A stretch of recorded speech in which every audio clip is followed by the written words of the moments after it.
So my first question is about the planner team. As I can see, you are like multinational. So can you explain who is involved in this project? Yes, the winning entry for this wonderful exhibition building competition is Bjark Ingels Group, along with a Hungarian firm. And if I had to qualify or talk about Bjark Ingels Group, they originally came from Denmark, but now have offices all over the world, in New York and in Spain. They undertake projects in many places, and probably the most important thing is they never rest on what they've done before. They're always trying to do something a little bit new, a little bit innovative, and they always listen very carefully to the clients when they take a project on. Why the Scandinavian architecture is so popular?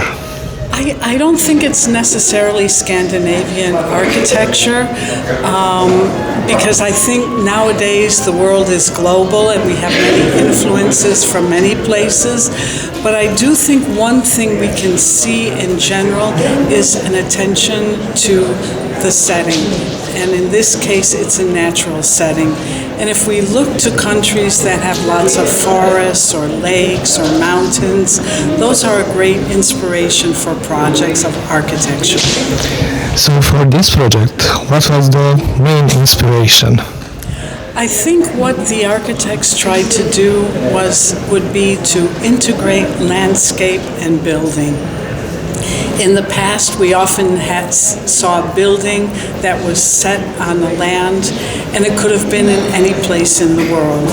I think in this case, the collective team of the foreign and local architects tried to understand the site, the oak forest, and they tried to make a building that could be used not only for the function of the exhibition building of natural history, but somehow reflect what is natural history, and also make the roof part of the building that can be used by visitors and the residents of Debrecen.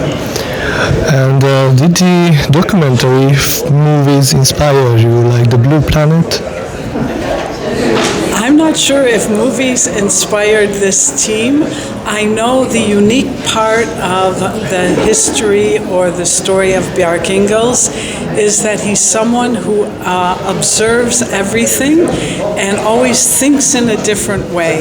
So I can imagine that the inspiration for this building came from the site, came from the competition brief, but it probably also came from movies or literature or paintings or other museums or other buildings that they've seen.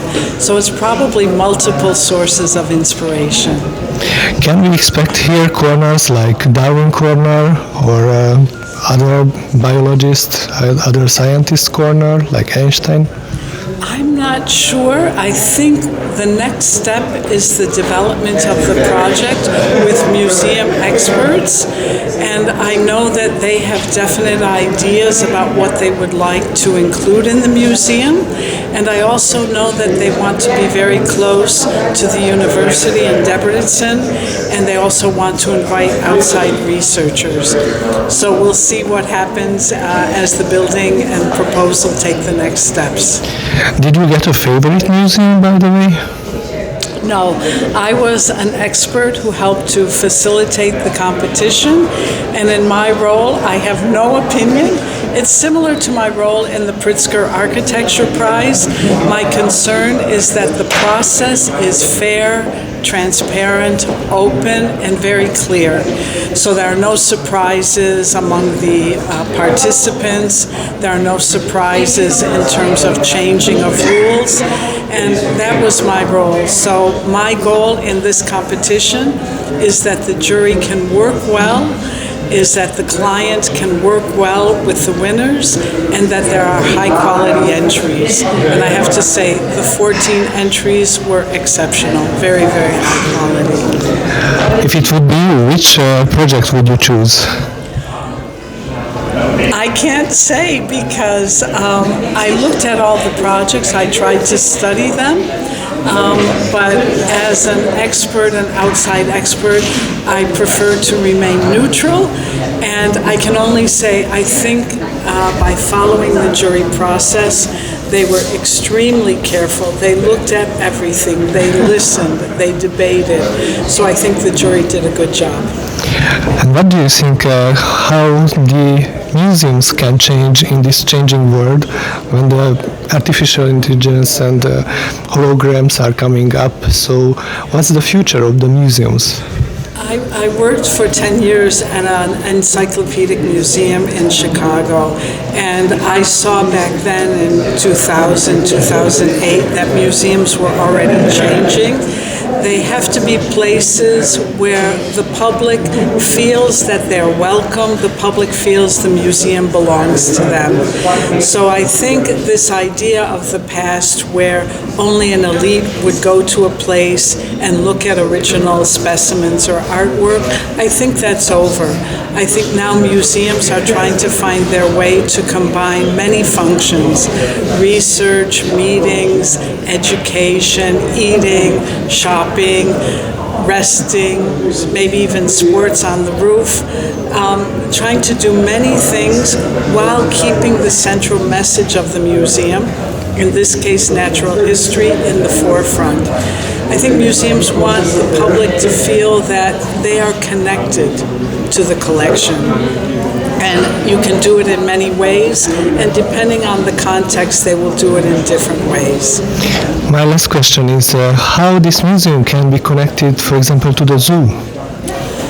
I think that's a very good question, but natural history looks at nature from the history, and if they're able to form a dialogue with the zoo, and it could be through simple things such as activities where you understand how animals developed, where they came from, where they originally lived.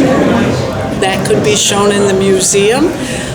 There can be other very simple things like a joint ticket to go to the zoo and the museum, special days where zoo experts and museum experts work together in the museum or at the zoo.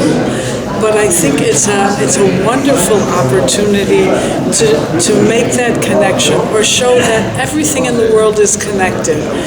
The natural environment, the living environment, whether it's plants or animals, the human environment, we're all connected. We all have to work together. And I think the zoo and the museum together can do that. Thank you.